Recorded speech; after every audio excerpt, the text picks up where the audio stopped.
The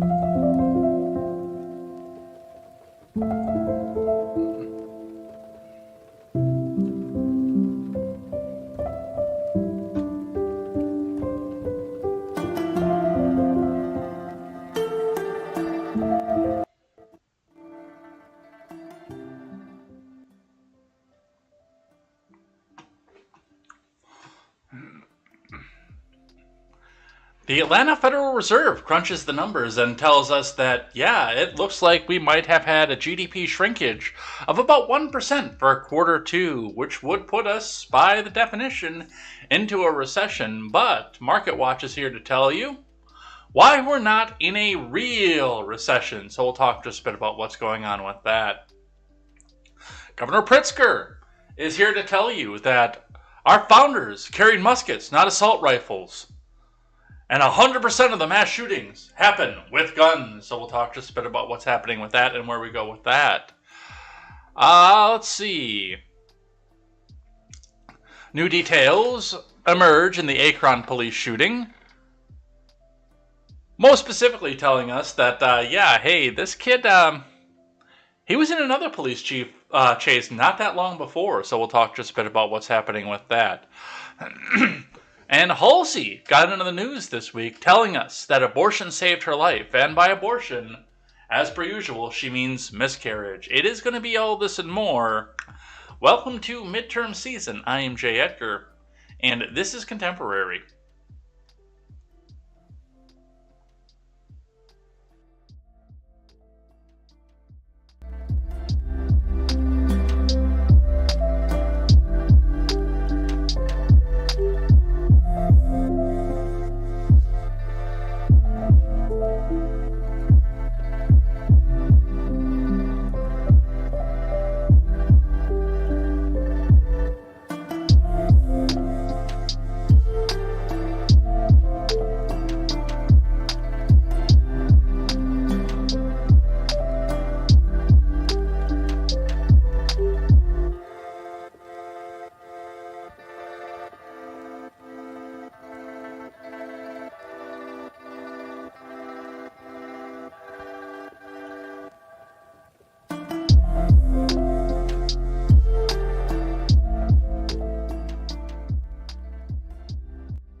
Good morning, Edheads. Welcome to Contemporary. My name is Jay Edgar. We've got a fair amount of stuff to go over here today. A lot of finance stuff here today because, well, what do we always say when it comes down to what's going to happen coming up in the midterms? It is the economy, stupid. And that's going to be, for the most part, I know KTZed was kind of criticizing me over the, like, it's so boring when you do all the finance stuff. Yeah, but that's what people are seeing when they go when they go to the pump, when they go to the grocery store. It is the economy. It's the failed Biden policy that's really going to affect and shape and change the way that politics is looked at in our country, that policy is looked at in our country right now. So, unfortunately, for those of you who are very much bored by this, it stays in. Plus, when we look at the IBD, when we look at stuff like that, when we do those two articles up at the top, it also does give some people some time to file in. But we do have to talk about this recession thing because they're trying to do the damage control. They're trying to come on and say, oh, no. Because let's be realistic, and we've talked about this before. They were hoping and praying that the recession wouldn't hit until 2023, where they could just point the finger and say, see, this is what happened when you give Republicans control of Congress, when you give them control of the House. Look at that. And now it's here in 2022, just like I thought it was going to be. So we'll talk about that. We'll talk about Market Watch's reaction. We'll talk about Highland Park. We'll talk about Akron. We'll talk about Philly. A lot of stuff happening with guns around here because that's going to be the old faithful that they pull out when they're losing elections is, oh, but look at the guns and won't you think of the children? So let's get into it. Let's get started. But before we do, make sure you guys go check out the other programs that are helping us support the idea of a news and culture source by the common man for the common man. And of course, I am talking about the Daily Ignoramus, the Breakdown with Birkenhoff, the Arda Conservative, the Porch Boys. There'll be some new people coming into that rotation here, coming in the very near future, so watch for that. That's always going to be a great time. I enjoy hanging out with these guys. I enjoyed hanging out with them in real life.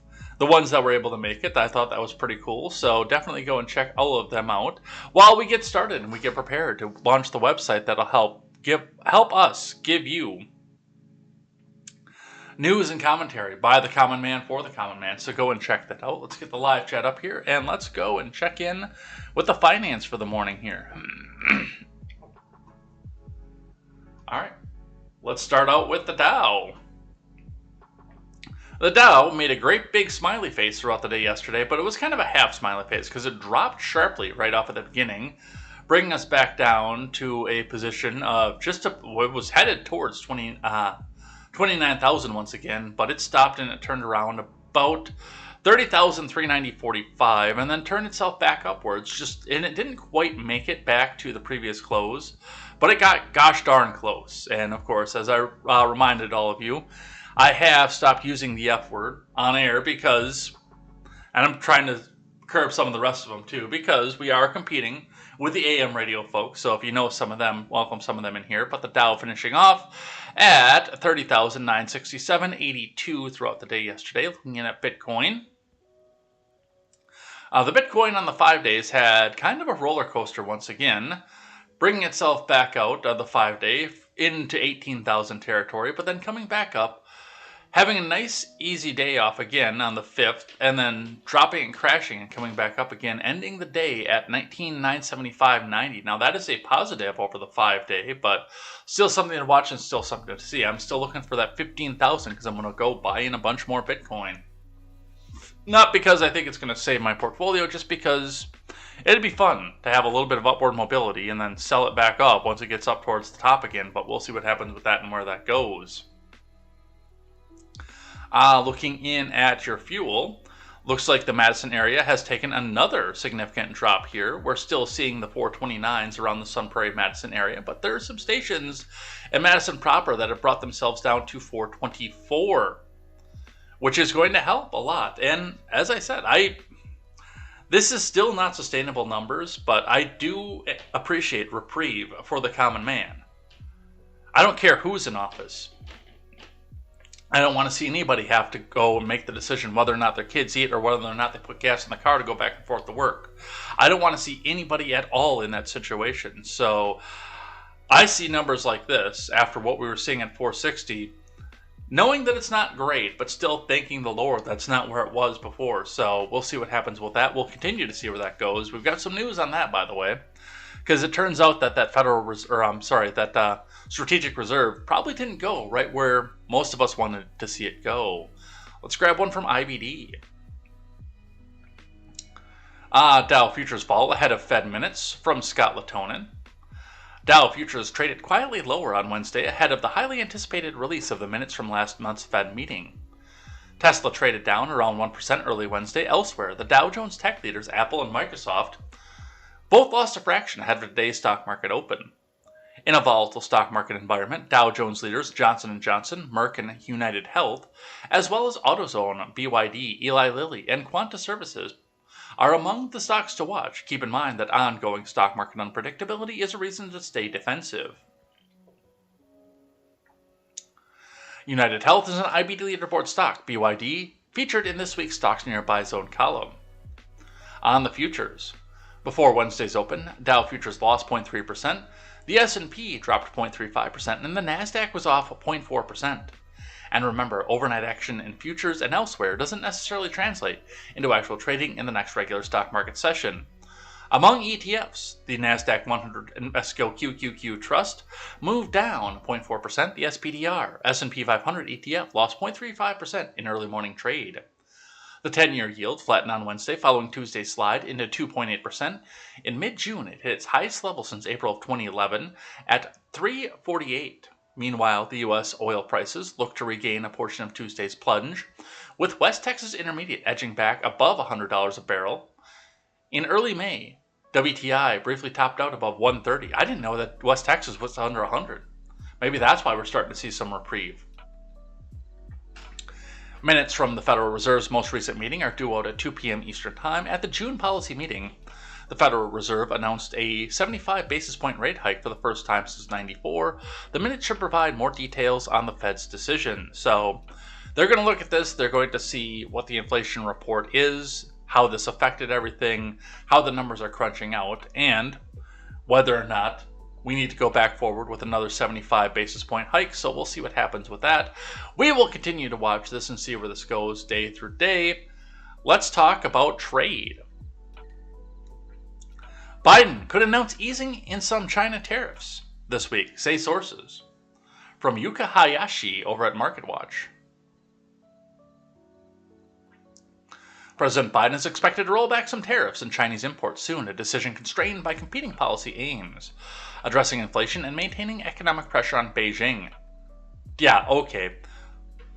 Real question, from everything that we know about Joe and Hunter's business dealings, in what universe does this president have a concerted interest in in putting pressure on Beijing? He loves Beijing. People familiar with the situation say what comes next has been pending with Mr. Biden in recent weeks, and that he could announce his decision earlier this week.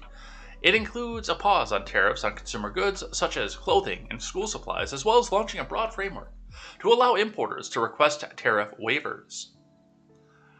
The Office of the U.S. Trade Representative is conducting a mandatory 4-year review of the Trump-era tariffs. A comment period for businesses and others who have benefited from the tariffs will close on July 5th, giving this admin an opportunity to calibrate its policy. But don't worry, they're going to celebrate their policy as well. No matter how much it screws the American people, they're going to celebrate the policy as well. As he weighs the decision, Mr. Biden has been buffeted by a policy disagreement, both within his admin and outside forces, including business, labor, and lawmakers. A plan to announce a tariff cut has been repeatedly postponed, admin officials and trade experts say. All right, my first question here, because I could get behind this, under one specific condition. Is China going to ease their tariffs on us and start buying American goods as well? Because from the sounds of it, and I mean, we all know the answer here, but from the sounds of this, it sounds like we're about to go kickstart the Chinese economy, and the Chinese are going to come back and tell us to go and French toast ourselves.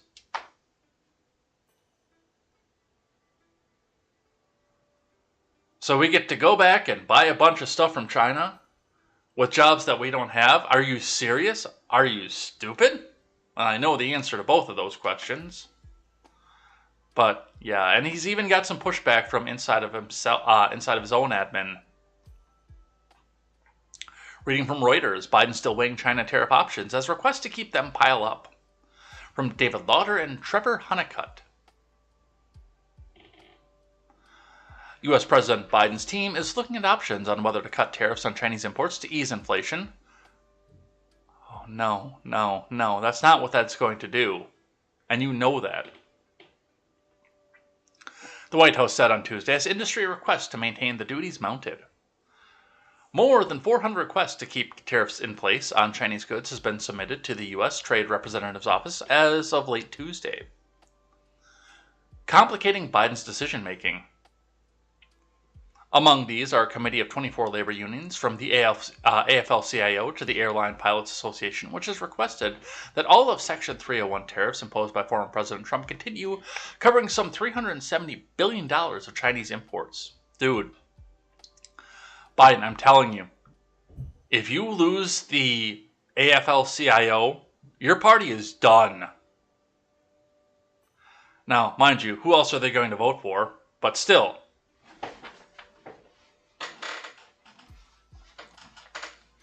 If he substantially removes the tariffs, Biden would have to turn back on a key constituency.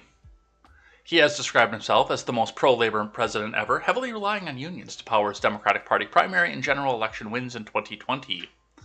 After weeks of deliberations within the admin over cutting tariffs as a way to ease high inflation, White House Press Secretary, token diversity hire, said Biden's team is still weighing various strategies.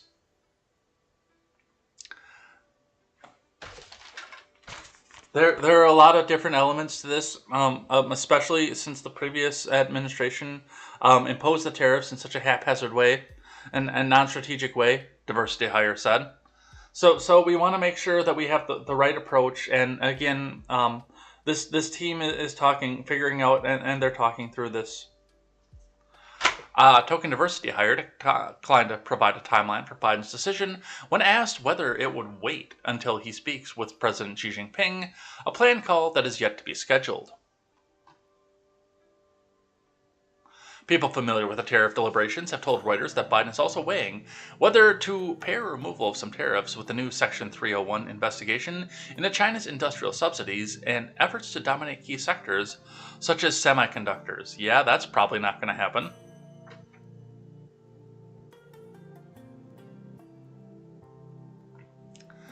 A probe could take up to a year to conduct and could lead to a new round of tariffs, but the sources say that Biden can claim any such duties would be more strategically focused than many of the current tariffs on consumer goods, such as cotton sweaters and home internet routers. I know this is a crazy idea, especially when the AFL-CIO is breathing down your throat off of this. But can we retool some factories and train some people to make those here? I know it's not a tomorrow solution. I do understand that. Retooling, retraining, those things take time. I understand that. But can we do it here? Instead of having all these things sitting out here in the 70% backlogged container ships out in the Pacific Ocean? Is that a possibility? I mean, the backlogs by themselves are probably the biggest argument for opening up manufacturing here. But y'all ain't ready for that conversation.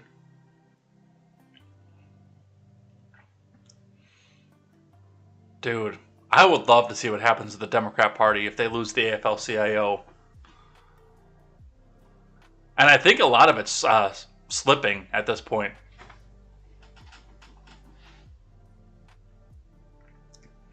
All right, some more stuff for you here.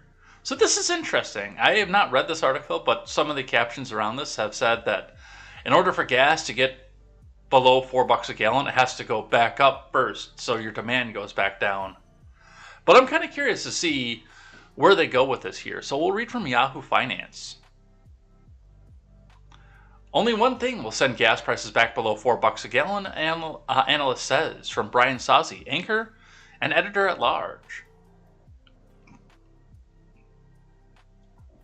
Despite West Texas Intermediate crude futures dipping below $100 a barrel on Tuesday, serious gas price relief may be unlikely to happen until motorists make adjustments by driving less.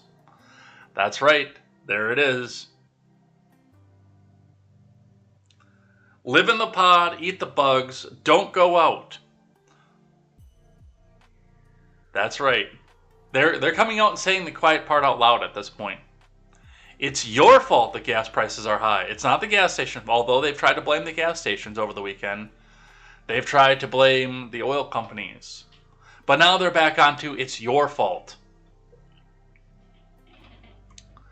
The only thing that's going to make a dent in the gasoline or jet fuel prices is demand destruction, Vectus Energy Partners principal Tamar Essner said on Yahoo Finance Live after being asked when gas prices may drop below $4 a gallon. So we have to push together, higher until we get to that point. Consumers are also beginning to see some pressures taken off their wallets when making their stop at the local pump, with the average price of regular dropping for the third straight week last week, but prices remain exorbitant as drivers haven't pulled back aggressively on travel. That's right. Screw your family, screw your friends. Don't drive anywhere. And I say this having just driven across the country. Quite literally, in fact. From the central, northern part of the country, all the way down into the southeast. And yeah, it was painful. And yeah, $2 off of that price would have made it an easy trip. The current average price of regular gasoline in the U.S. is $4.77 a gallon, according to Gas Buddy data, down from an all-time high of $5.03 on June 16th. Gas Buddy estimates that prices dropped more than 10 cents. While we may see prices decline in this week, the drop could fade soon if oil prices reverse, especially with strong demand over the holiday. Patrick DeHaan, head of petroleum analysis at Gas Buddy, said in a statement, "For the time being, Americans are spending nearly $100 million per day less on gasoline when the prices peaked a few weeks ago, and that's well-needed relief at a time when gas prices remain near records." It's your fault. No, that's literally what this woman is saying. It's your fault. We hammered you down into the ground, and you didn't kneel back out and take it. What a joke. How did these people keep getting elected?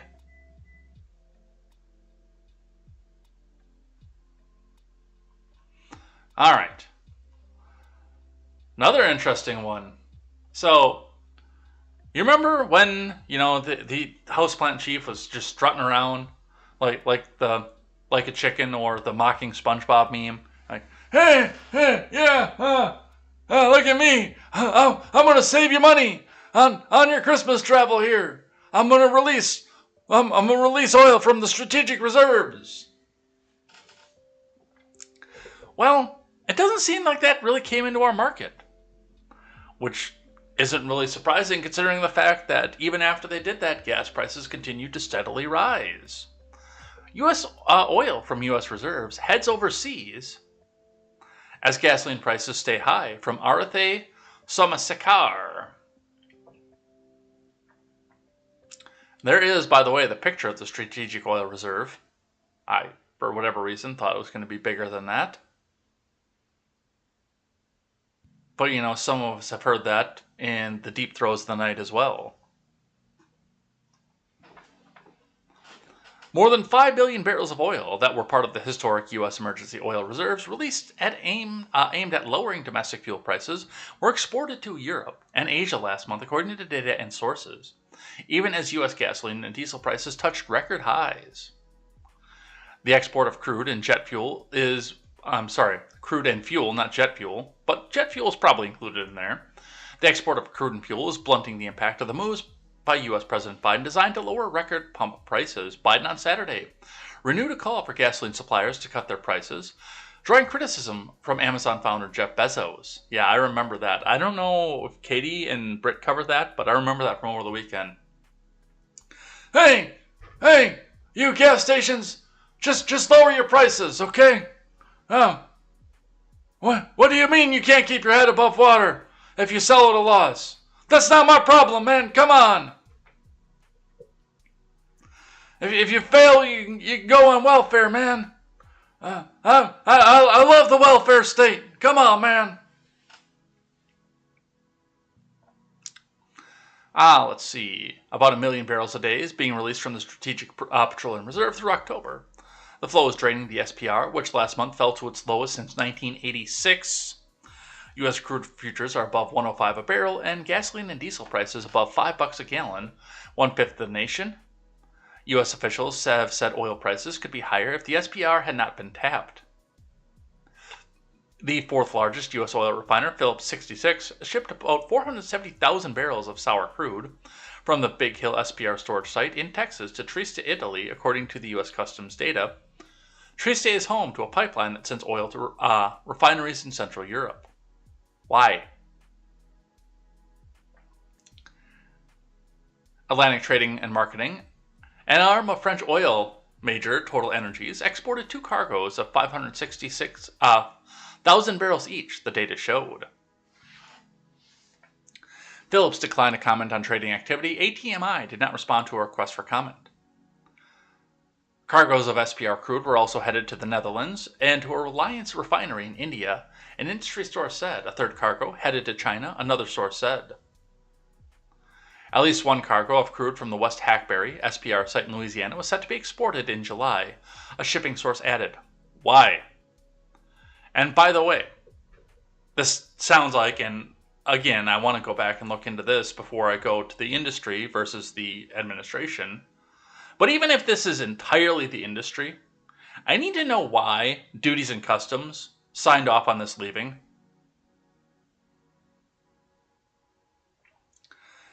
Because if I was in the executive branch and we were in a fuel price crisis, first off, if I was in the executive branch, we would not be in a fuel prices crisis. Because I would have the head of every drilling company in my office, in the Oval Office, and saying, okay, what can we suspend and what can we repeal to make this easier for you? That would be literally the first question I'd be asking the people drilling. What laws can I get rid of to make this easier for you? Help me help you.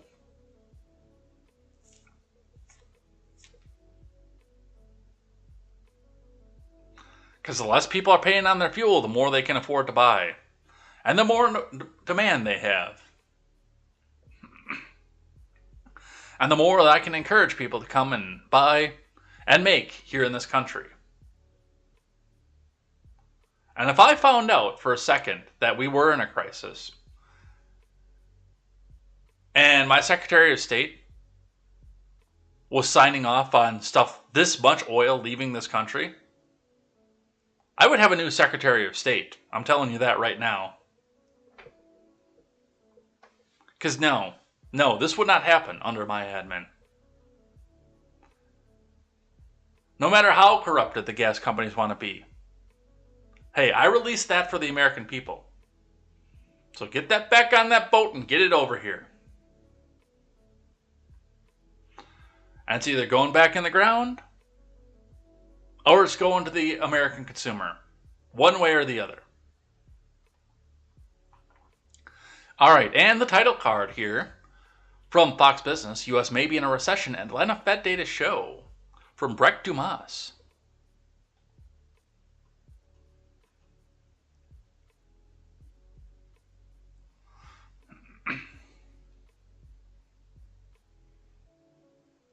The Federal Reserve's key gauge for tracking U.S. economic activity currently estimates that gross domestic product shrank in the second quarter even more than in the first, increasing concerns that the country may already be in a recession. The latest reading from the Atlanta Federal Reserve Bank's GDP Now model, which is considered the central bank's primary tool for measuring the growth in real time, indicated July 1st that the real gross domestic product shrank by 2.1% on a seasonally adjusted annual rate in quarter two. Oh! This is even worse than what I said yesterday and the day before.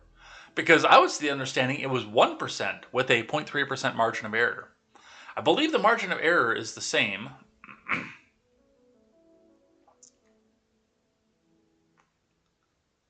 Oh, that's painful. Because there's no way you're going to margin of error that back into a positive. I mean, we'll see. They'll fudge and funny up the numbers here, but yeah, 2.1%. That is a 1.1% drop from GDP Now's minus 1% reading on the day before when the gauge went negative. The next estimate from the tracker will be released on Thursday. Oh, that is painful.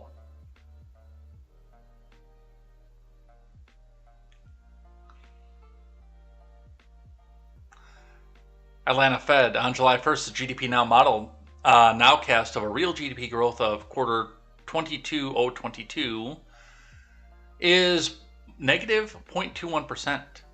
Download our Economy Now app or go to the website for the latest GDP Nowcast.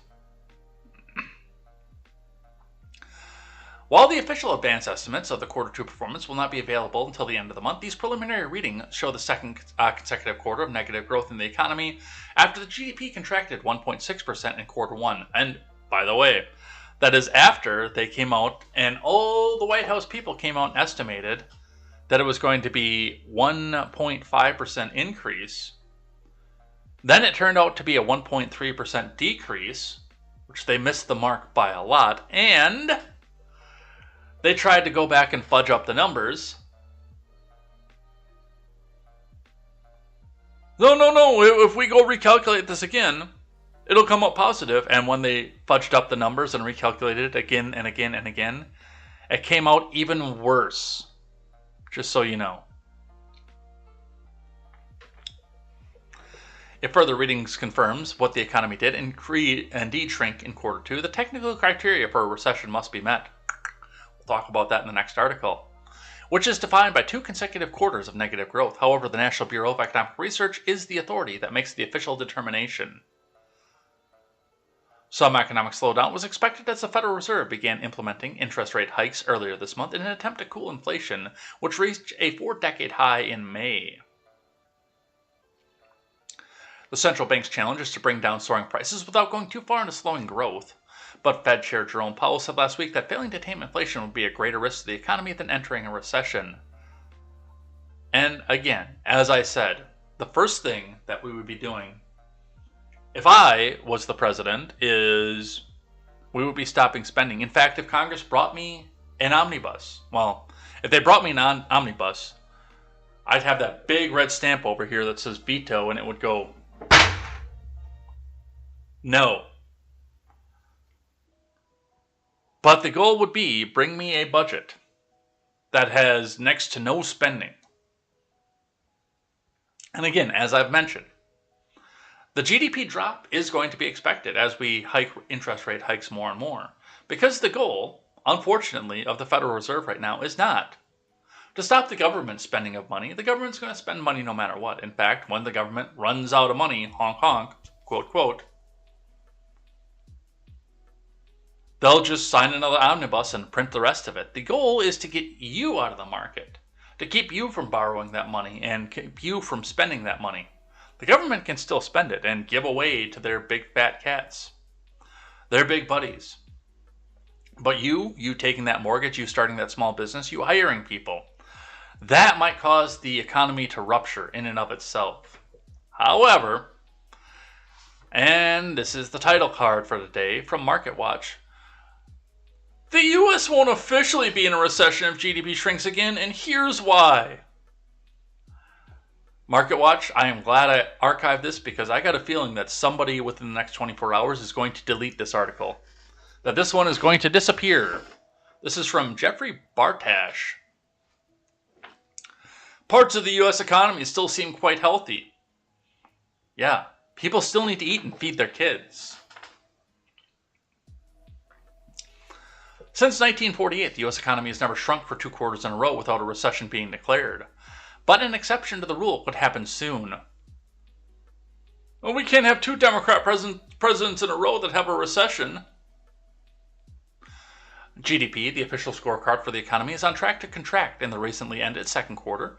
GDP also declined at 1.6% annual rate in the first 3 months of 2022.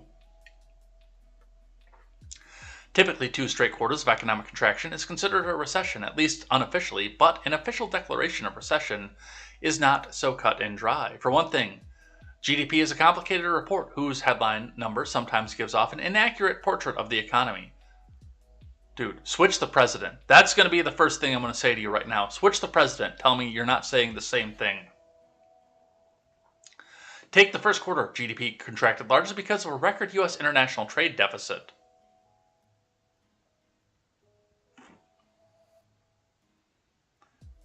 Hey, I got a question. Who's the chief diplomat of this country?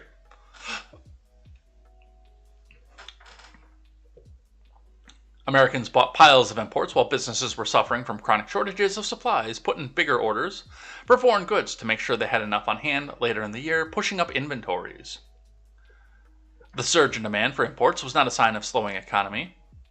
No, the fact that people didn't have money because they were running out of their unemployment, having to go on government assistance, and their wages were not keeping pace with inflation, were the signs of the slowing economy.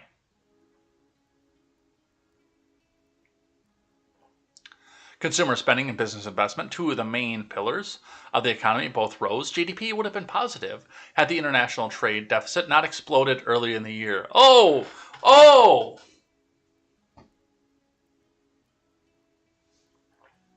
If you evil little people hadn't wanted so many things, that we couldn't make here anymore for whatever reason.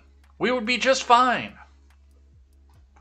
At the same time, the U.S. economy has been steadily creating hundreds of thousands of new jobs each month, and the unemployment rate has held steady at 3.6%, just a hair above the 54-year low. That's cool. Do labor force participation next. These are some details that won't escape the attention of the group of 8 economists in the U.S. entrusted with determining when recessions begin and end. These economists, mostly unknown to the public but prominent in their field, work for an organization called the National Bureau of Economic Research. The nonprofit organization was founded in 1920 and is funded by government and private contributions. The NBER economists take a wide range of factors to determine if a recession occurred, but they pay special focus to hiring, unemployment, manufacturing and income, and spending adjusted for inflation.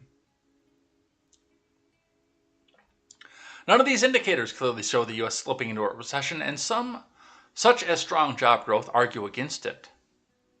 Where? Where are you getting strong job growth?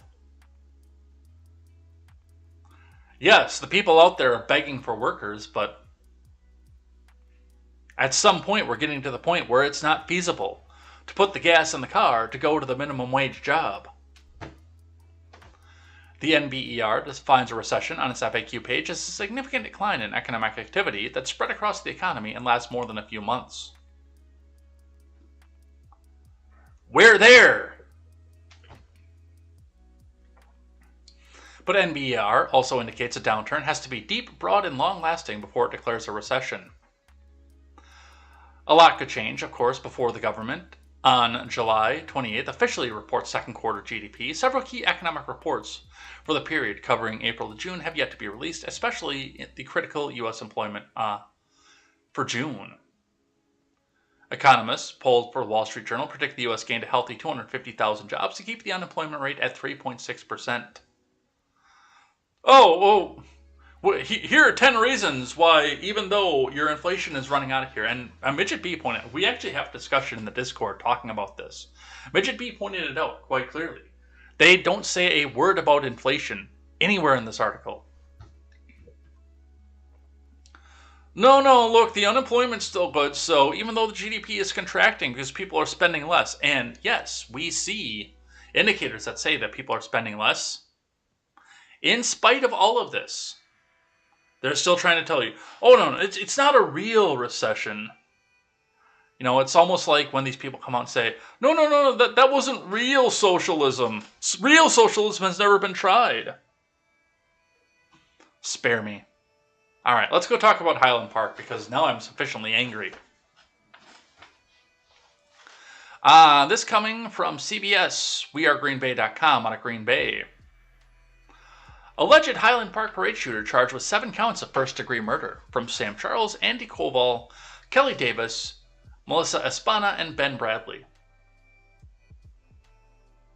Trying to stretch those employment numbers, aren't you, CBS? What is that? 1, 2, 3, 4, 5 people to write one article. The 21-year-old man accused of fatally shooting 7 and wounding over 30 people in Highland Park, 4th of July, was charged with 7 counts of first-degree murder on Tuesday evening.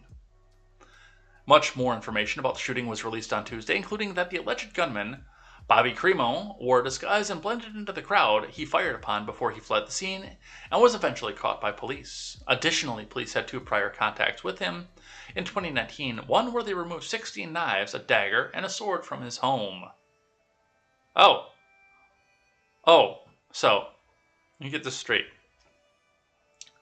This person has a record, and I believe Illinois has red flag laws too. Let me double check that.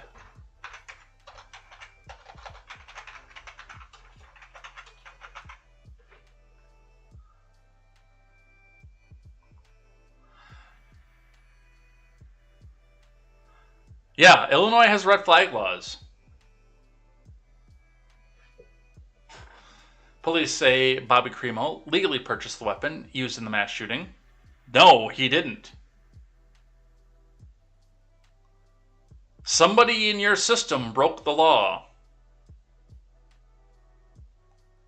Cremo was arrested about 8 hours after police said he opened fire during the holiday event. A second gun was found in his car following his arrest. Police said he had planned the attack for weeks, and on Monday was able to access the roof of a business near the parade route and fired over 70 rounds into a panicking crowd. In a Tuesday afternoon press conference, police provided more insight into prior contacts law enforcement had with Cremo. The first contact that they first had contact with him in April of 2019. The individual said the individual contacted the department on a delayed report of an attempted suicide by Cremo III. The second contact was in September of 2019. Police removed 16 knives, a dagger, and a sword after a family member reported that Cremo was going to kill everybody. Boy, this sure sounds like there should have been a red flag or something that popped up during the National Criminal Instant Background Check. Doesn't it?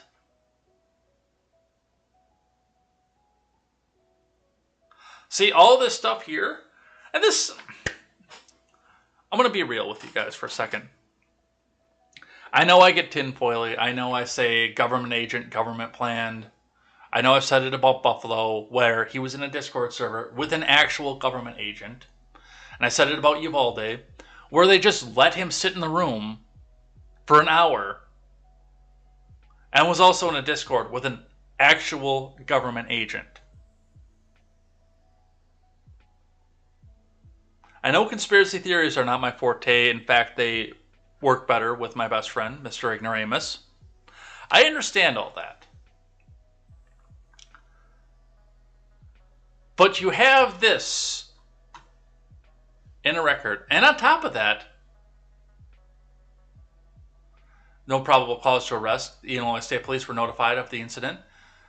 State Police said Cremo didn't have a FOID card to revoke. In December, his father sponsored Cremo's application for a FOID card. Yeah, here's the thing. Police removed 16 knives and a dagger and a sword after a family member reported that Cremo was going to kill everybody. That should have been your denial for a FOID card right then and there. See, and here's the other thing. Now, we can go on of where did he get the money. And, you know, there's question as well about why this Cremo idiot had 2 guns. Because he was a Panera burger flipper, but he was also a SoundCloud rapper, so I hear that they make a whole bunch of money. So I'm less concerned about where he got the money off of this, but Nicholas Cruz, known to the FBI, was able to pass a background check and buy a rifle. Salvador Ramos, known to the FBI, was able to pass a background check and buy a rifle.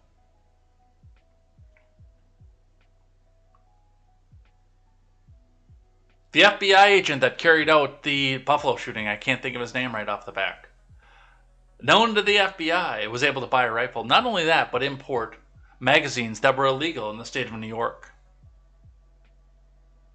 This kid, known to the state police, still able to get a FOID card. At what point do we say the government is trying to maybe not perpetrate these things themselves, but encourage others to do so? At what point do we start to have that as a possibility? Because by all intents and purposes, for all the laws in Illinois, this social reject should not have been able to buy a firearm. In fact, there's no way that he should have been able to do so legally. And if he was going to carry out something heinous like this, he should have had to do it illegally.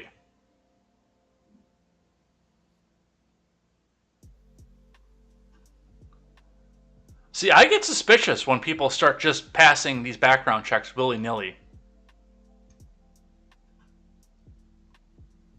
And you should too. The subject was under 21. The application was sponsored by the subject's father. Therefore, at the time of the FOID application review in January of 2020, there was insufficient basis to establish a clear and present danger and deny FOID application, ISP said.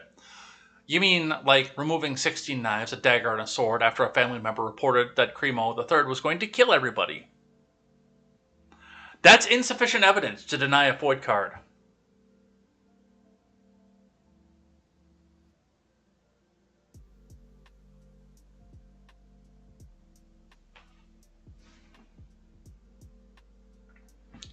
Cremo III legally purchased a high-power rifle in Illinois within the past year, police said. In all, police said that he had purchased 5 firearms in the past, which were recovered by authorities at his father's home.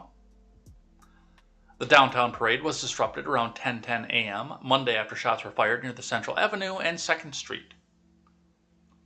Officials say Cremo was wearing a dress and a long-haired wig, possibly to hide his distinctive neck and face tattoos, and was able to blend into the crowd, posing as a bystander. After the shooting, he went to his mother's home, where he took her car, left the area. He was caught after someone recognized him and phoned North Chicago police. He was arrested on Route 41 in Lake after several hours of being wanted. Police said Cremo was able to drive into Wisconsin and back into Illinois following the shooting.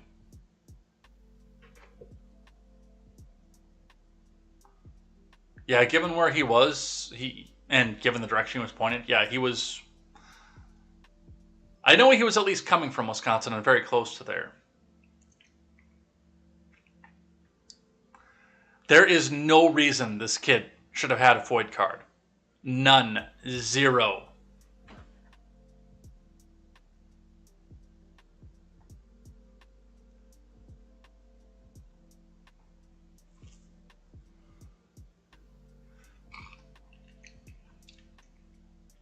Here's one from CBS Chicago talking about the fact that, again, everyone seemed to know that this was coming. Maybe he's just casing the place. Highland Park Synagogue staff remember seeing July 4th mass shooting suspect there in April. From Charlie DeMar. As a picture of the Highland Park mass shooting suspect became more in focus, there are images of Bobby Cremo III entering a synagogue.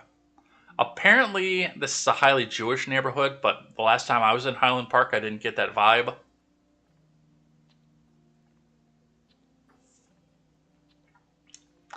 CBS 2's Charlie DeMar spoke to a security guard who saw the suspect. The Central Avenue Synagogue is just down the street from where this shooting happened at the end of April. Leaders say that he walked in during Saturday morning services, sat down with a backpack, dressed in all black, leather, wearing gloves, and quickly getting the attention of the security team. The thought did cross my mind that he was just casing the place, said Marty Blumenthal, who works security for the synagogue, and said he now thinks that that's why the suspect was there. Now I do, now that I know he has homicidal tendencies for sure. Blumenthal does security for the synagogue and said as soon as he saw the suspected shooter's picture on TV, he knew it was the same person who was inside the synagogue a couple months before. Several staff members at the temple started a conversation with him and checked his bag for weapons, which he didn't have. After about 45 minutes, he got up and left. Police weren't called then because he didn't do anything illegal, but the visit did concern the congregation. My concern was that he was going to pull some kind of weapon out, Blumenthal said. Staff at the synagogue said they walked him out, and he left on a bicycle. Blumenthal said police were called on Monday to report the incident that happened at the synagogue. So, yeah, we're having some interesting information coming about this charming young fellow. From the Daily Wire.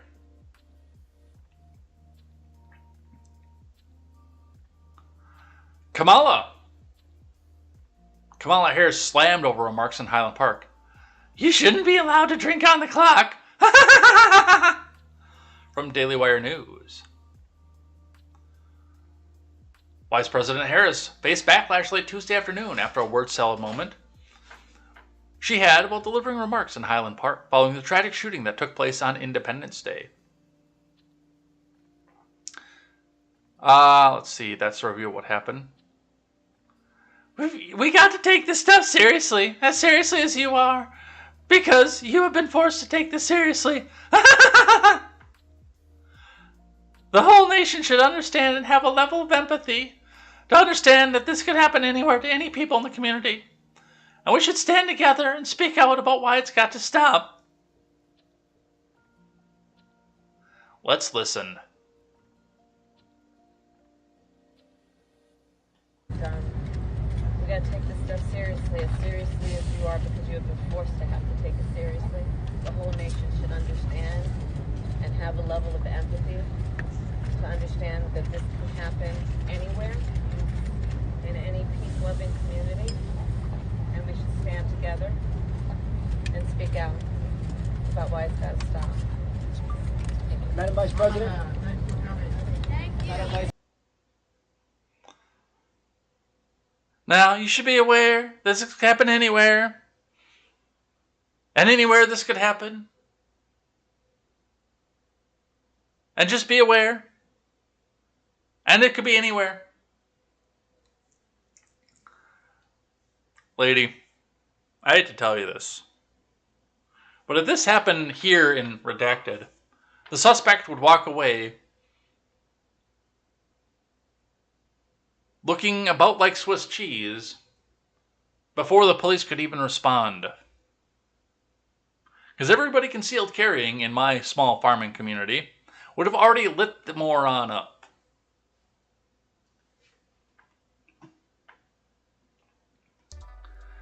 Either that or my boy Chris would have him in a bear hug. Because his kids would be there and he is protective of his kids.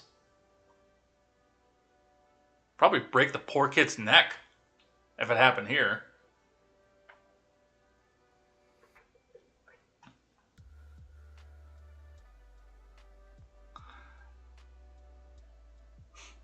Jason Matera says she's a walking billboard against diversity hires.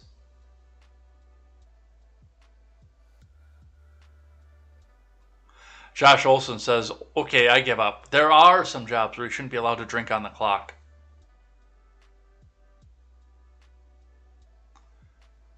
All right, from the Blaze. J.B. Pritzker is weighing in more. Illinois Governor J.B. Pritzker says he does not think American founders would have said that you have a constitutional right to an assault weapon with a high-capacity magazine. Why? They all would have had one.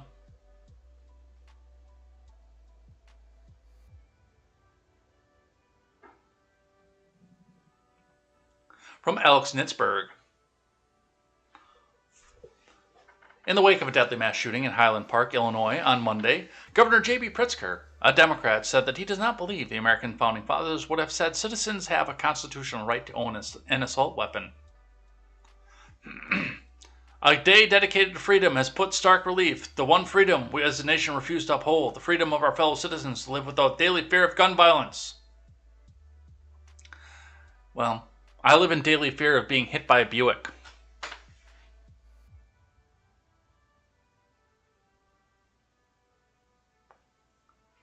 But I don't call for Buicks to be banned.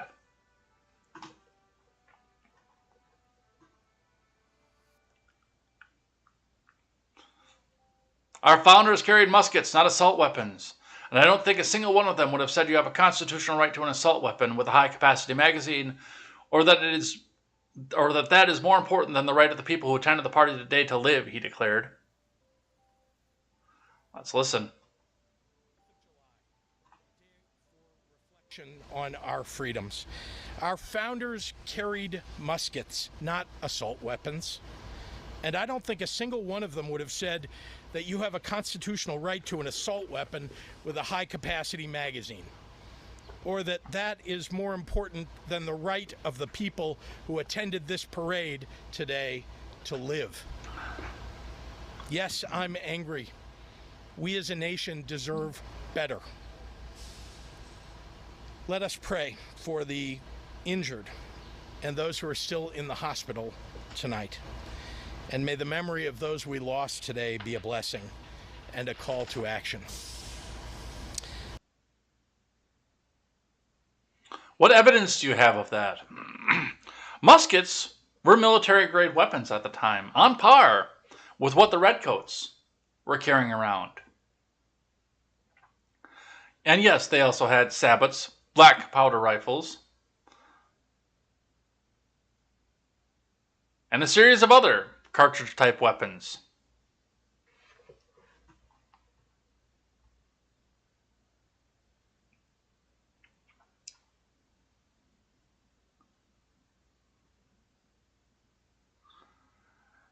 Eric Swalwell has tweeted, "We cannot stop working until we ban and buy back assault weapons, require background checks, and have red flag laws." This idiot beat background checks and red flag laws.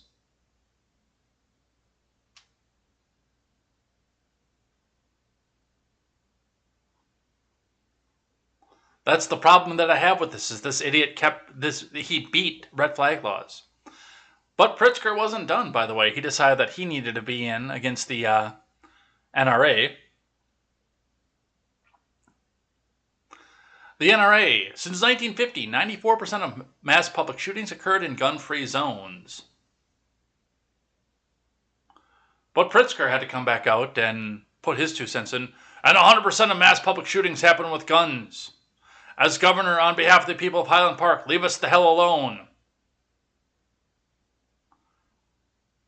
You know, this just kind of makes me want to go get a FOID card and go move. No, I don't want to move to Illinois. But still, go down there and buy a gun in Illinois. Although I can't, that would be illegal. Bonnie, why were 70 people shot in Chicago in 2 weekends?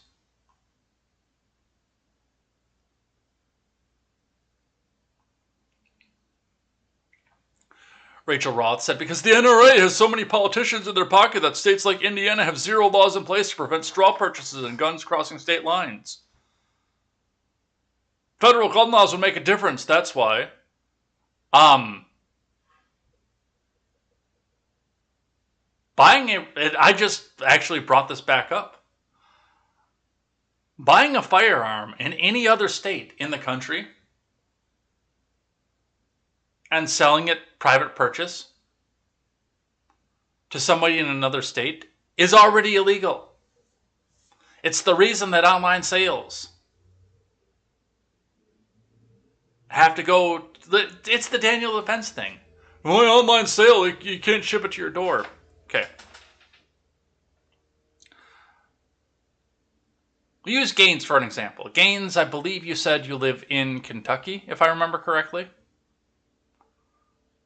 So, a nice little Desert Eagle 50 Action Express.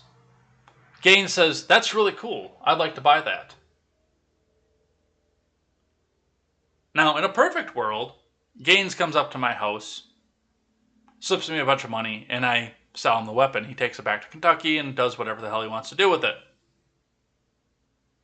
But that's not the real world.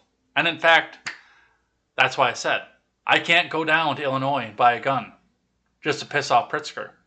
Excuse my language. Because the gun store would have to send the gun via UPS, I believe. They have to do it. To a federal firearms licensee in Wisconsin. I'll probably use my uncle or my brother-in-law, who would then, before releasing the gun to me, conduct a background check.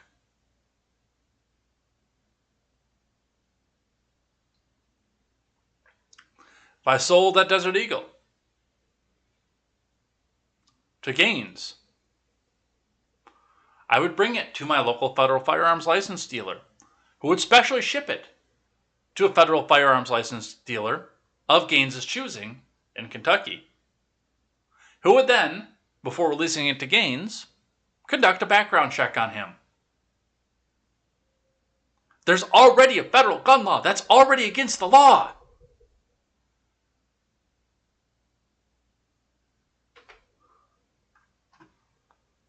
Oh, Alabama. Okay, take everything that I just said and instead replace Kentucky with Alabama. I think Goetz is the Kentucky dude.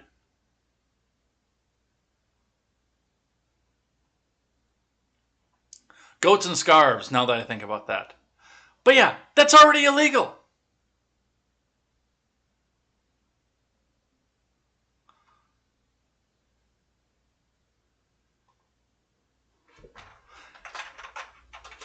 Guess what, lady? You're about to get owned on air.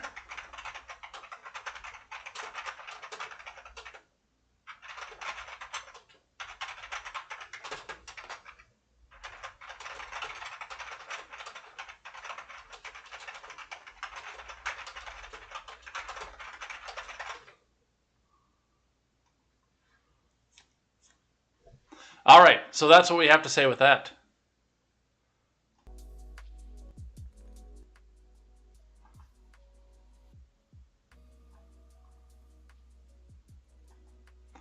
Officials reveal how Highland Park shooter was able to buy guns despite threatening to kill everyone. From Ryan Saavedra. This is the interesting part. The man accused of shooting dozens of people at a parade in Illinois on Independence Day was able to purchase firearms used in the attack because his father co-signed his firearm owner's identification card, which gun owners must have in that state. The revelation comes after local law enforcement officials revealed earlier in the day the suspect had already been on law enforcement's radar, as they always are, by the way.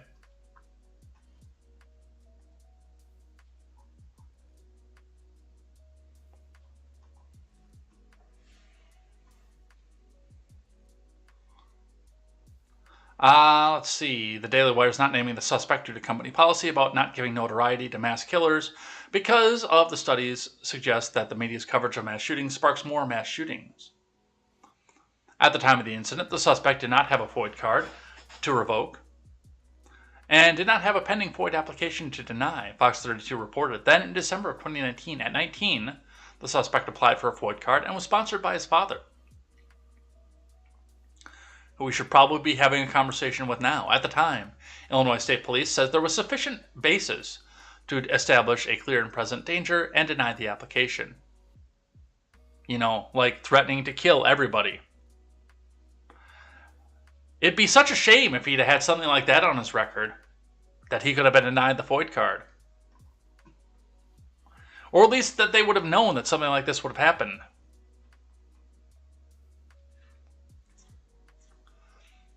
Axios reporter Monica Eng said the ISP did not have the basis to deny the suspect the FOID card because the suspect's family did not press charges against him after he allegedly threatened to kill everybody.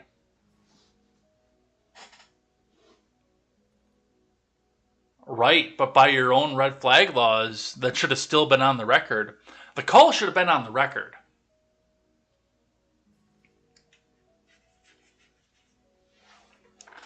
Lake County Sheriff's Office Public Information Officer Christopher Covelli detailed at a press conference earlier in the day the incidents from 2019 that law enforcement officials responded to. I'm going to relay some information from two prior instances that occurred here in Highland Park, Covelli said. The first was in April of 2019. An individual contacted the Highland Park Police Department a week after learning the suspect attempting suicide.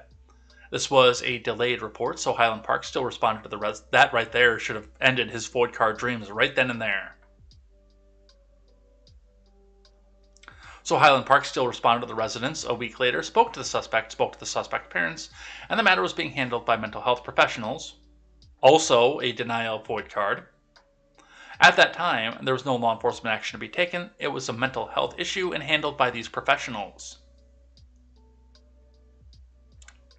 The second occurred in September of 2019. Covelli continued. A family member that reported the suspect said he was going to kill everyone. The suspect had a collection of knives. The police responded to the residence. The police removed 16 knives, a dagger, and a sword from the suspect's home. Okay. The police removed 16 knives, a dagger, and a sword from the suspect's home.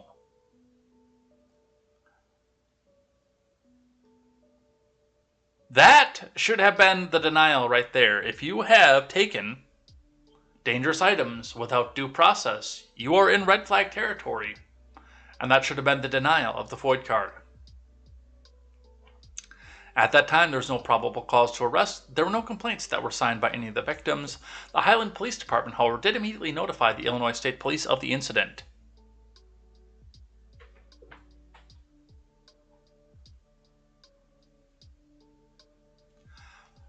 Yeah, it's starting to sound to me like this was put together and planned by police, ISP, with an agenda.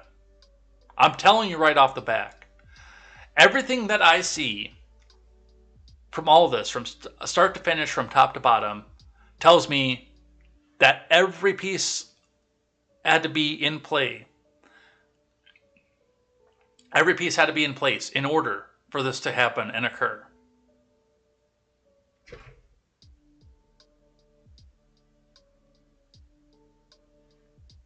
But that's what I have to say about this kid.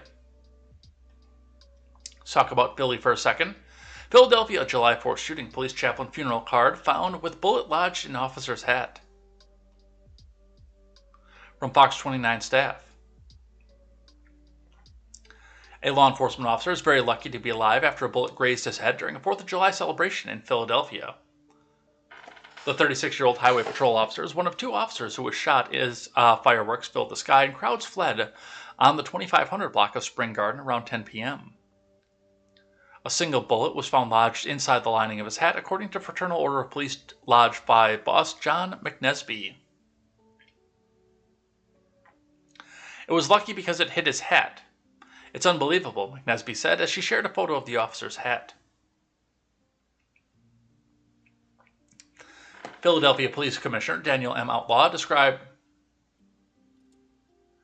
Wow, that's a name that you'd really expect to have from a police commissioner, isn't it? Danielle Outlaw described the outcome as a miraculous at a press conference held after the shooting.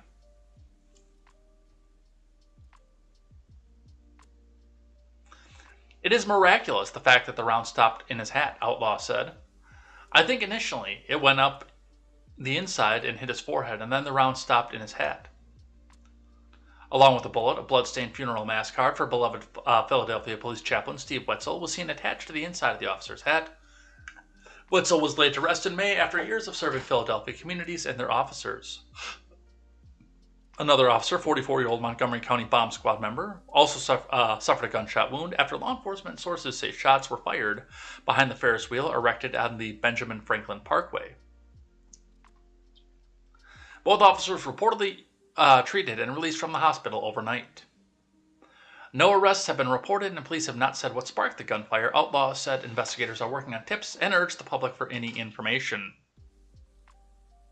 You want to talk about people getting away with shootings?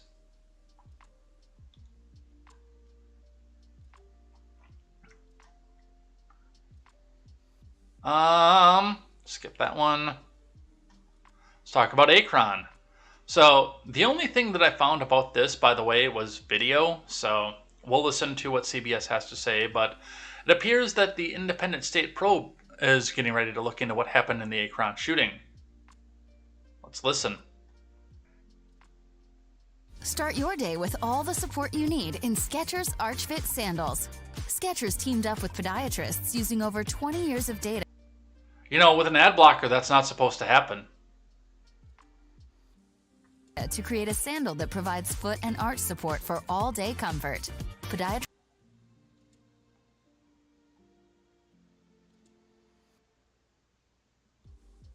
Days of protest that followed the fatal police shooting of 25-year-old Jayland Walker. The killing has sparked outrage. Walker was shot at least 60 times after fleeing a traffic stop. CBS's Elise Preston is in downtown Akron. 8 Akron police officers involved in the deadly shooting of Jayland Walker are facing an independent state investigation in Ohio, a first for the department. City Council President Margot Somerville says historically, those investigations were done internally. The state of Ohio does not require independent state investigations when it comes to officer-involved shootings. That is correct. Accountability has been kind of missing, right? Transparency has kind of been missing. So there's been a lot of mistrust. We're trying to rebuild some of that trust. Police say this surveillance video shows Walker firing a gun from his car during a police pursuit last week. Minutes later, the chase turns on foot. Investigators say police body camera shows Walker reaching down to his waist area before 8 officers opened fire. Walker was unarmed when more than 60 bullets pierced his body. 5 of the 8 officers involved served just 2.5 years on the force. Experience does play a role. In June, Ohio became one of 25 states allowing citizens to carry concealed guns without a permit or background check. A photo released by Akron police shows a weapon magazine clip at a wedding ring in the front seat of Walker's car.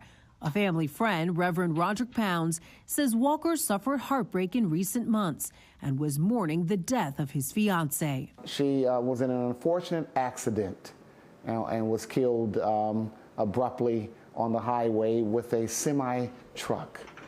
And so this guy's heart was so full. According to the group Mapping Police Violence, nearly 600 people nationwide have been killed by officers during traffic stops since 2017. Major? Elise Preston, thank you. Right. It's the work that oftentimes, I'm going to call it the sheep. So it sounds actually a little bit to me like this might have been a suicide by cop. Like he was distraught to the point. I mean, if we take all this out at face value, of course, that he was distraught to the point that he just wanted to die. He couldn't bring himself to do it to himself. So he thought that if he, fired a stray bullet out at somebody and then ran from the police, they'd kill him. That's kind of what this is sounding like a little bit, which is heartbreaking in and of itself.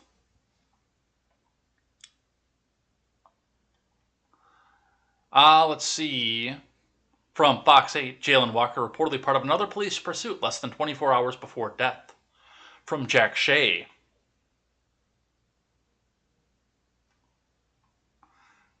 Fox 8 has learned that on the same morning that Akron police attempted to pull over a car driven by 25-year-old Jalen Walker, the same two officers who initiated the stop had earlier spotted his car and noticed a broken taillight and no license plate light.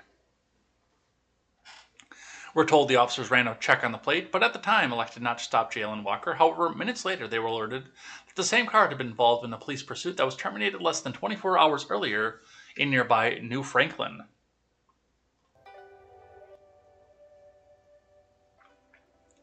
According to police reports obtained by Fox 8 News, a New Franklin police officer spotted the car with the same equipment violations, but when he activated his lights and siren and attempted to pull the car over, the driver sped away. A supervisor in New Franklin told the officers to terminate the chase that morning once it reached the city limits, but the information about the car and the pursuit were loaded into the police database.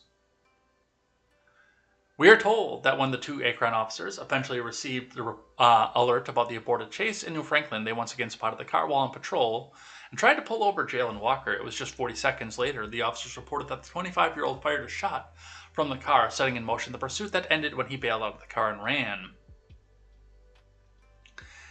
It was then that 8 officers opened fire with more than 90 rounds, striking Jalen Walker at least 60 times. The attorney representing the Walker family says he is aware of the early pursuits in New Franklin. We're embracing that fact because he went home to bed that night. On this night, he went to the morgue. So one department got it right, another department got it wrong, said civil attorney Bobby DeCello. As agents with the Ohio Bureau of Criminal Investigation continue their probe of the deadly force used by the 8 officers, others issues with the investigation include questions about why Jalen Walker left a gun-loaded magazine and a wedding ring in his car and why the 25-year-old was wearing a ski mask at the time of the June 27th pursuit and the shooting. The behavior is strange, there's no doubt. I want to add, though, that behavior is not lethal behavior. It's bizarre, sure.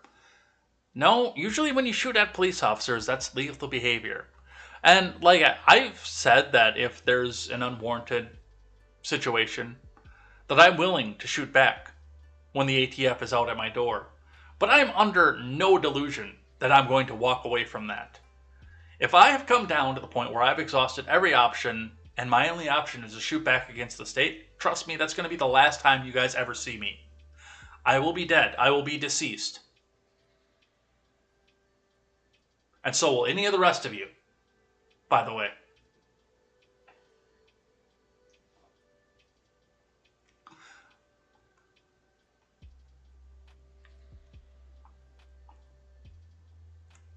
I am under no delusions I'm going to walk away from that confrontation. None. Zero.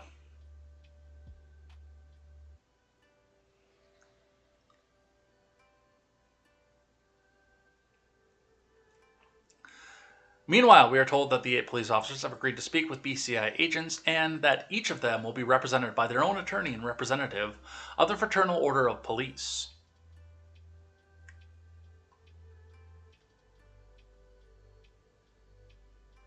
So, a lot of stuff happening with that.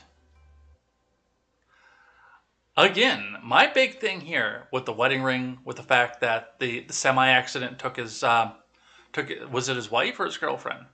Or fiance? Regardless, I think that he was out there trying to commit suicide by cop.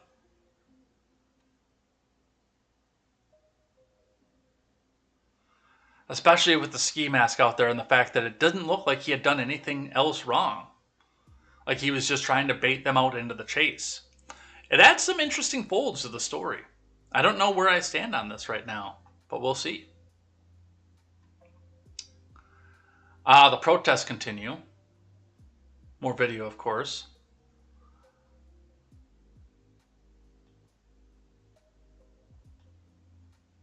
Let's see. Akron protests continue over police shooting of Jalen Walker. Akron is under state of emergency and mandatory curfew following days of protests after a deadly shooting during which authorities say 8 officers opened fire and killed Jalen Walker. NBC News' Maggie Vespa reports on how new graphic body camera video shared by police is keeping the city on edge. Typically Akron. This after days of night, the city of Akron on edge again, with a mandatory curfew and state of emergency remaining in place, and businesses downtown still boarded up. This isn't Akron. I mean, this isn't typically Akron. This after days of protests, including a march to the mayor's house demanding justice for Jalen Walker and consequences for the 8 officers who authorities say are on paid leave per protocol while the state investigates. We want to see more accountability for the actions that's been taken. We don't want to see paid leave from cops. We want to see unpaid termination. By our count, there's about 100 people in this crowd. They say they came to the mayor's house peacefully, and they came as one big group because they want the mayor of Akron to see the impact this shooting is having on the entire city. 25-year-old Walker's final moments on June 27th captured on body camera video released over the weekend. This video may be disturbing to some viewers, to many viewers. The 7-minute clip beginning with a high-speed chase. Police saying officers tried pulling Walker over for an unspecified traffic violation. They say he drove off and minutes later fired at them. 21 shots fired. That vehicle just had a shot come out of its door. Police say you can see the flash from the gun on a security camera. The video shows Walker later ran from his car wearing a ski mask. Investigators say officers fired tasers but missed. Moments later, that fatal hail of bullets from 8 officers. Authorities estimating 90 rounds left Walker with 60 wounds to his body. Investigators saying the officers said they thought Walker was turning toward them, reaching for a gun, adding they found a gun, not on him, but in his car, alongside what appears to be a wedding ring. The family revealing Walker had recently lost his fiancée. The attorney for Walker's family argues Walker was running away from police and not a threat to officers. There was an attack on my client. That was an attack. Friends stunned by Walker's fate. Walker's former wrestling teammate, Tyler Cox. It's hard to really focus or breathe after seeing that, especially hearing that it's one of your close friends that just passed. Like, that's a lot. Enough is enough. We can only take so much. And to see that happen to so many people and close ones is too much. Walker's family pleading for peace and answers. Why did this happen? And in such a manner, such a terrible, terrible way. Just why? Now, despite all the anger and pain here in Akron, the city remaining relatively calm overnight, and the mayor now saying that curfew will expire for good tomorrow morning, assuming, of course, that nothing flares up here tonight. At the same time, the independent investigation into this fatal shooting continues. No estimate at this point as to how long that will take.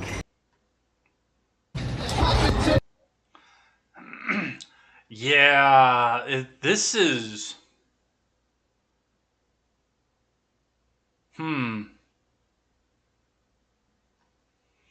Former officer questions Akron officers' training after viewing Jalen Walker's shooting. From Tara Morgan. A policing expert and former police officer is raising questions about officer training and whether lethal force was necessary in the shooting of Jayland Walker.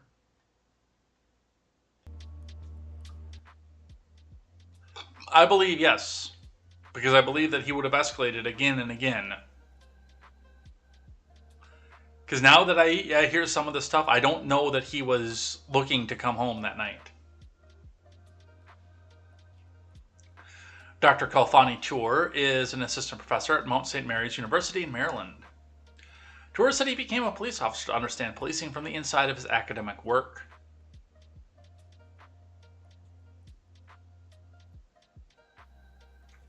The professor reviewed the body camera footage released by Akron police last Sunday. He calls what he saw problematic and extremely disturbing.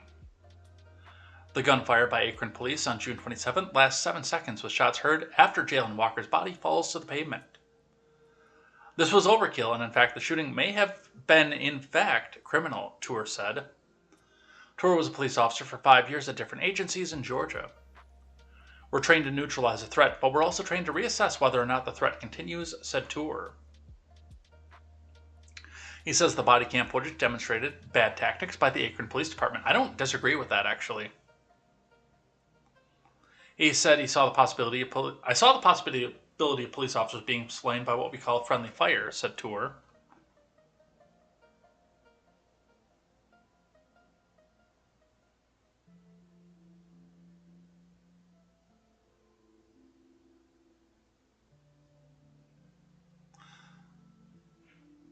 In body camera 5, a split second after the first shot, an officer appears to get ready to fire before another officer crosses the line of sight. There is serious training concern here, said Tour. Tour also questions whether lethal force was necessary. He points to when Walker jumps out of the passenger seat, appearing empty-handed. Police have said Walker was unarmed. You know what it sounds like to me? And I'm going to put, just my weight in on this.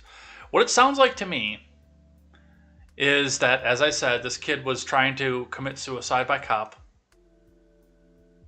He actually didn't do nothing wrong prior to any of this. He was devastated. He tried to commit suicide by cop, and I don't know. And now the race baiters, as was said in the chat, now the race baiters out to use this, because of the excessive number of shots, as their next little pet project.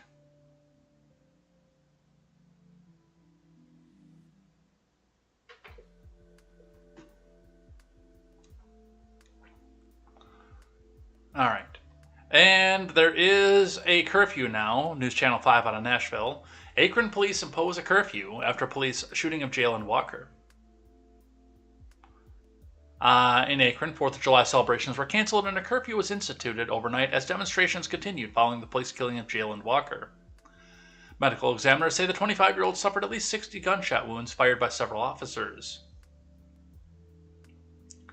So, there you go. If you wanted to go down to Akron to go and celebrate the 4th of July, even now today, there's still curfew in place.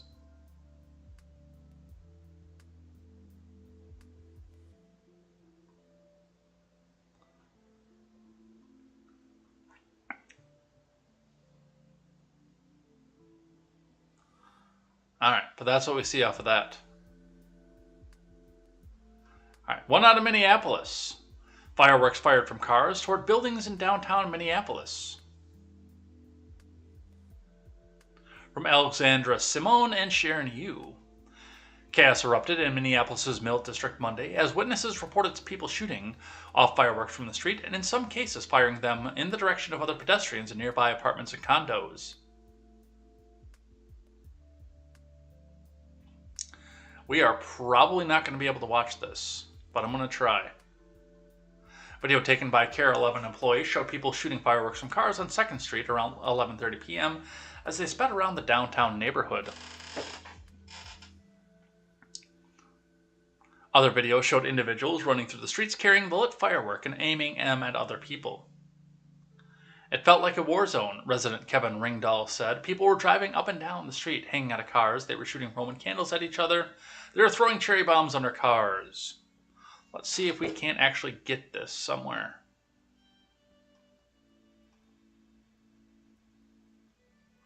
Otherwise, I think the CBS article does have video.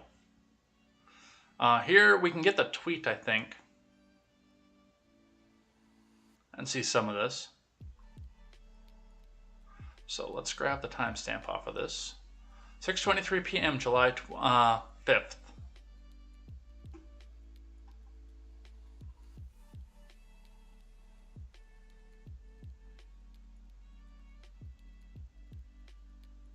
Oh, it's right there on top.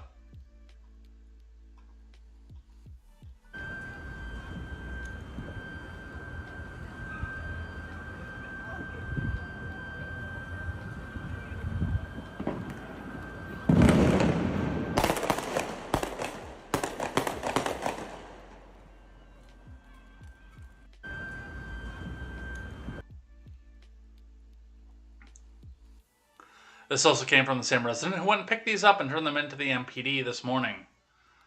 But I mean, yeah, if you're going to have fireworks shot at you, what's the first thing you're going to do? It sounds like a gunshot. You're going to go back and shoot back.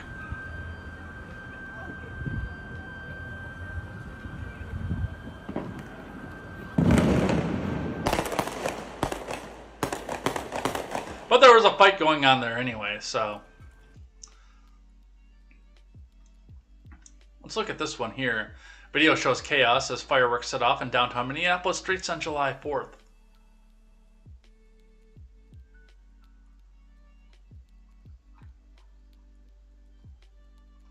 You may have seen this video of last night's chaotic and dangerous events in downtown Minneapolis. Tonight, we're hearing what city leaders will do to stop it. Thanks for watching WCCO and CBS News Minnesota. A city council member says the National Guard should be called in to prevent problematic behavior downtown. Mayor Jacob Fry called what happened last night a substantial case of whack-a-mole. Hundreds of people gathered last night at Boom Island Park and at the Stone Arch Bridge, all while cars drove through the Mill District, shooting off fireworks at buildings and people. By the end of the night, at least 10 people had been hurt by the violence. David Shubin talked with witnesses and city leaders. All right. I've got actual video of the fireworks from several different angles. All from Care 11.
Let's grab another angle of this. Lauren, a resident who lives around here sent us video of a shootout that took place in the courtyard. All that remain after a chaotic night on 2nd Avenue North in the Mill District. Neighbors were out picking up garbage at 7 o'clock this morning, picking up old, fireworks, and people are really committed to this area. But that was not the scene last night into early this morning when several residents caught on video people taking a fireworks show into their own hands. it felt like a war zone. People were driving up and down the street, hanging out of cars. They were shooting Roman candles at each other. They were throwing like cherry bombs under cars. I was coming around the corner and it was just absolute chaos out here. People were like hanging out the roof of cars, throwing fireworks at people. And Nick Zilgis, who is a building manager of one of the buildings in the area, says there was a shootout in the courtyard, not a fireworks shootout, but with guns. One of our residents caught it on video, and yeah, our building caught a stray, so I actually have a glass company on the way right now to board it up and cover it up from last night. So thankfully that unit was empty. Adam Baker, another resident, says he wonders if there had been a scheduled fireworks show, the crowd would have been more occupied. When you don't have anything, any creative outlets or things that are scheduled to happen, but you end up with a lot of people because folks didn't know that the fireworks were going to be canceled. I feel like they kept doing what they were doing because there's no police around.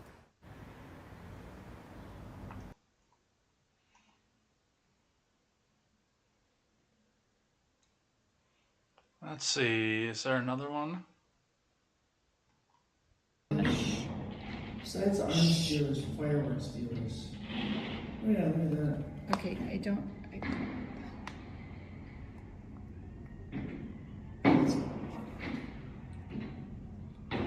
Just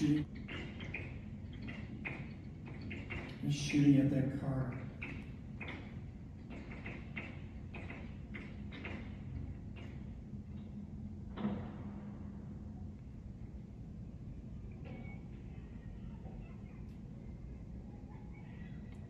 Hiding behind cars. Oh.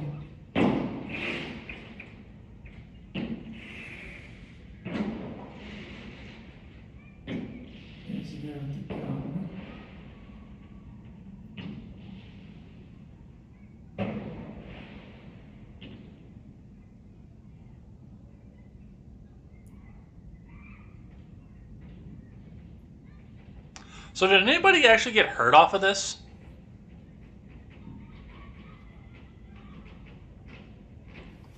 Look at that fireworks gun. Mm-hmm.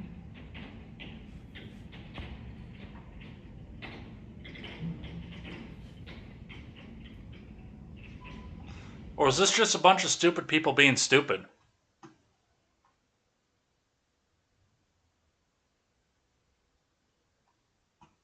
It sounds to me like that's just a bunch of stupid people being stupid. All right. Let's grab a couple more here, but we're going to run out of time, unfortunately. Here's an interesting one from Fox News. Joe Rogan on not having Trump on his podcast. I'm not interested in helping him, man. I'm not interested. From Gabriel Hayes, which is interesting to me because I thought that Joe Rogan was the most evil of all the evils, and he was a Nazi fascist who loved Donald Trump because Donald Trump was a Nazi fascist. In a recent interview, podcast host Rogan admitted he'd never had former President Trump on his popular show because he was not interested in helping him.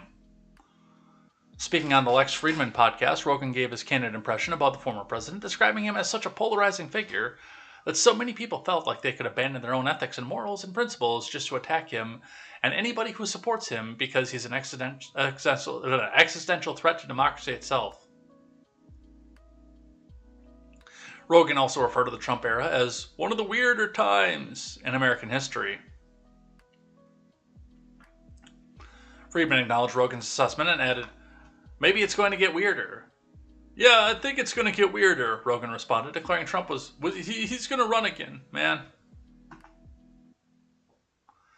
Curious about the Trump's chances in 2024 election, Friedman asked, "Do you think he could win?"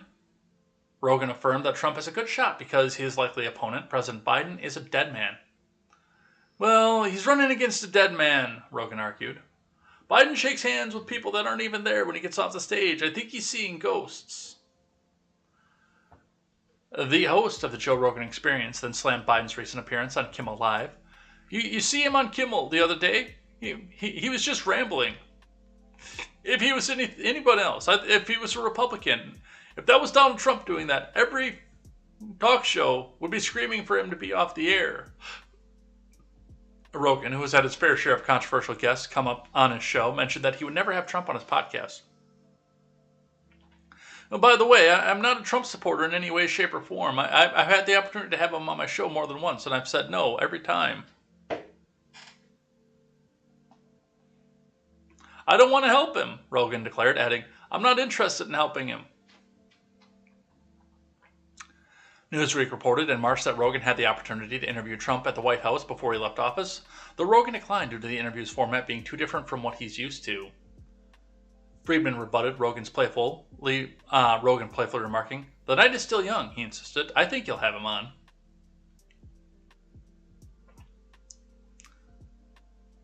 The host pressed Rogan on the topic of hosting Trump, reminding him, the famous podcaster, that he has had controversial figures like Kanye West on his show. Rogan responded, "Yeah, but Kanye is an artist, man. Like Kanye doing well or not doing well doesn't change the course of our country." Friedman then asked, "Do you really bear the responsibility of the course of our country based on a conversation?" I think you can revitalize and rehabilitate someone's image in a way that's pretty shocking, Rogan insisted. Well, yeah, and I mean, he's got a point with that one. That one I gotta say. Because when you can go, especially like Rogan does, completely off script, you humanize somebody to a point that he's outside the caricature that they keep trying to paint him as. I think Joe's got a point with this one. I really do. All right. Can we do a couple more, I think?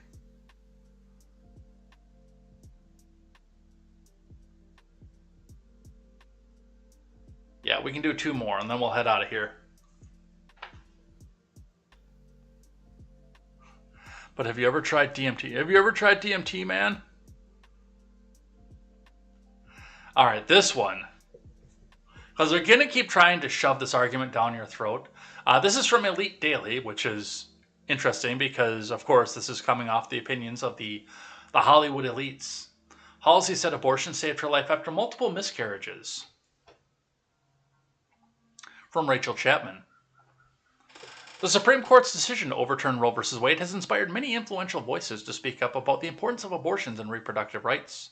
After the June 24th ruling, many celebrities were furious over the Supreme Court decision and took to the social media to share their thoughts. Most recently, Halsey revealed abortion saved her life after 3 miscarriages in a powerful essay, and also shared that they will continue to fight for every person's right to choose, because Halsey uses she and they pronouns for whatever reason. Oh, yeah, right there. If I'd have just waited for the next paragraph instead of being impatient. Halsey, who uses both she and they pronouns, welcomed their first child, Ender, in July of 2021 with their boyfriend, Alev Aiden, while the Without Me singer admitted it was a beautiful labor and she struggled with pregnancy before. "I miscarried 3 times before my 24th birthday," Halsey shared in a July 1st essay for Vogue. "It seemed a cruel irony that I could get pregnant with ease but struggle to maintain a pregnancy. This is an issue that many people struggle with, but it's so personal and heartbreaking that it's rarely shared on a public platform. However, the overturning of Roe v. Wade incited many Americans to speak up about their personal stories on miscarriages and abortion and show how common and life-saving the procedure actually is." And this is the meat and potatoes of this. In fact, Halsey revealed in her essay, I'm not going to go down and play that stupid game anymore, I'm sorry.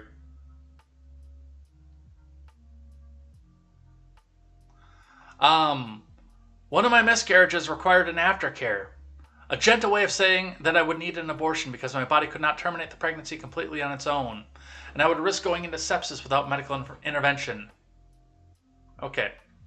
This is like the ectopic pregnancy argument over and over again. This is not a viable pregnancy. If you have miscarried, your pregnancy is not viable. And yes, you will need to have the surgery to remove the corpse of your fetus, otherwise you will go into sepsis. That is life of the mother. That is not a valid argument. No matter how much you try to make this into a valid argument, this is not a valid argument. You are a moron who is trying to push an agenda. And 10,000 simps on the internet will help you push that agenda, because I'm not going to lie about it, she looks reasonably good.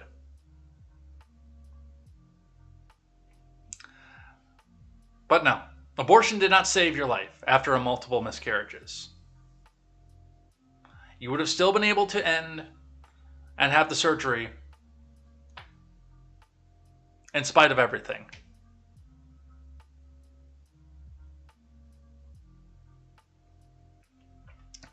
All right, and the last one, which we're going to have a little bit of fun with before we go. From BuzzFeed News, and we'll probably even look into this particular BuzzFeed article. Elliot Page's dead name appeared as a trending topic on Twitter, violating the site's own policy on hateful conduct. In a statement to BuzzFeed News, a Twitter spokesperson said it was a mistake and has since been removed. Here's the article from BuzzFeed. Twitter allowed Elliot Page's dead name to trend in spite of its hateful conduct policy.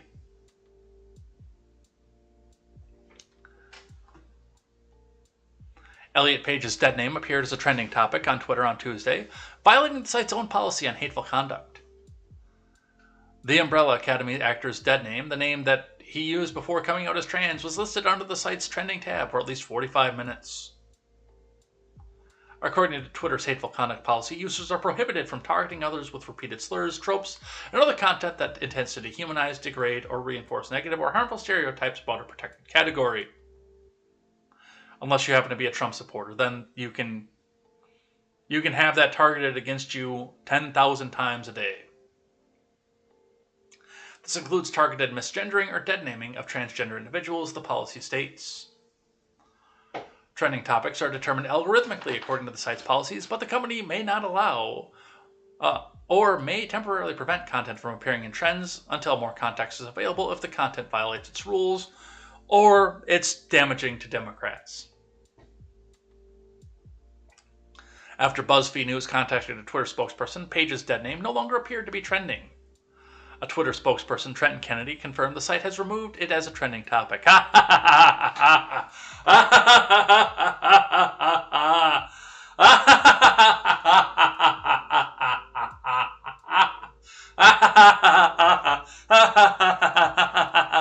You played yourselves, you morons.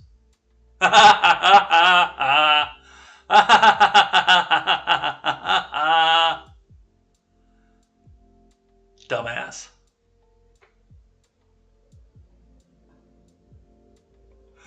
All right, let's head out of here for the day. That was fun. That was funny.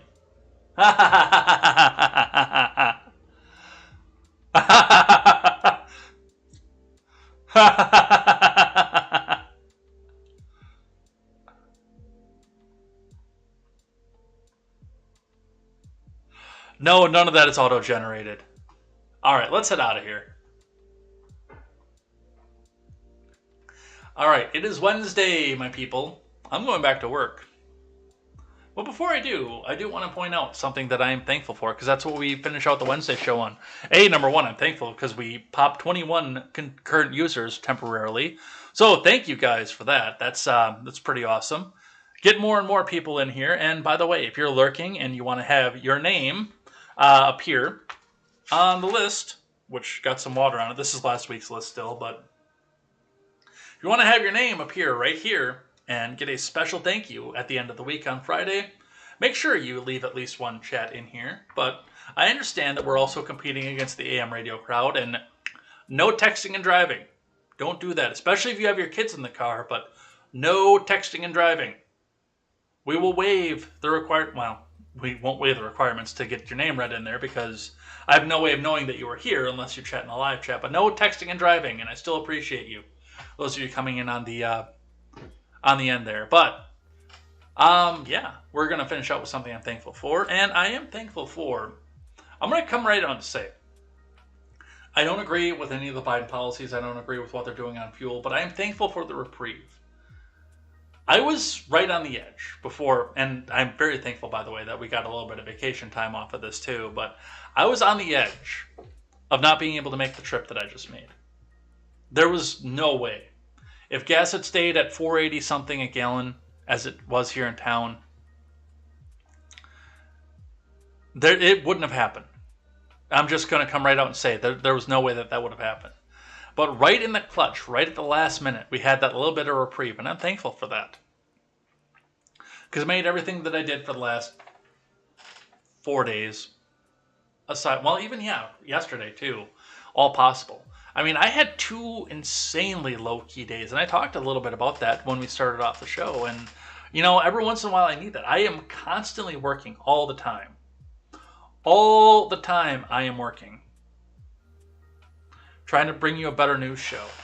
And then also trying to stay a little bit fit, go hiking, do stuff like that. Which, the idea to go hiking on Sunday was brought up, but it's just, everybody ran off and went out to, well, not everybody, but all the girls in the house ran off to a shopping center in Redacted, where we were, to go look at some various things. And the rest of us just kind of sat around and watched Cars 3, and I played Stardew Valley throughout this, but it's just to have a low-key day like that. I needed something like that. I needed to be able to come back out and relax and not do anything. And then yesterday, too. Now, a lot of that was from jet lag, but I pretty much got off the air yesterday and went back in and took another nap because I was toast, you guys. You change time zones twice in 4 days, and I'm not 25 anymore either. I am pushing 40. So to be able to come back and do that, take some time, get everything reset and resettled, and, well, hopefully now nothing is going to be in a major disaster when I get back to work here today, but I'm thankful for that. I'm thankful for the time that I had, thankful for the connections I made, the people that I met, seeing some awesome people, and getting to spend some time around some of my favorite people as well. So I'm always thankful for that. I'm very happy for all of this happening. And we're going to head out of here for the day. Got the globe showing up here. I've started using GIMP, by the way, so we're probably going to see some new emotes coming back up here in the near future. I'm working on one. The thing is the emote has to be perfectly square in order to come back up and be loaded in here. So I've got to make sure that I've got everything pixel perfect to square, because if you're 1 pixel off, then they won't let you upload it. But we'll get some square stuff in here. I got some really cool stuff that we'll start doing, so definitely come back and do that. But we are going to head out of here for the day. Let's go ahead and get this going.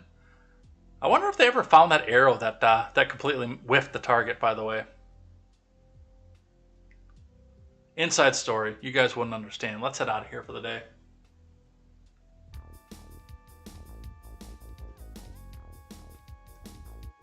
So, thanks everybody for coming in, chatting in the live chat, coming and hanging out, coming in, spending your morning with me, including all the new people. I saw, like I say, I don't know how many new names I saw in here. I saw a few, but all the new people, the lurkers, listeners, everybody who's been out here before. We'll be back here tomorrow with more contemporary, more news and more headlines. We'll probably catch up on these last these last 7 that we were doing here as well. So come back and join us for that. Come back and join us to see what happened with Highland Park, with Philadelphia, with Akron. We'll be talking more about economic stuff like that.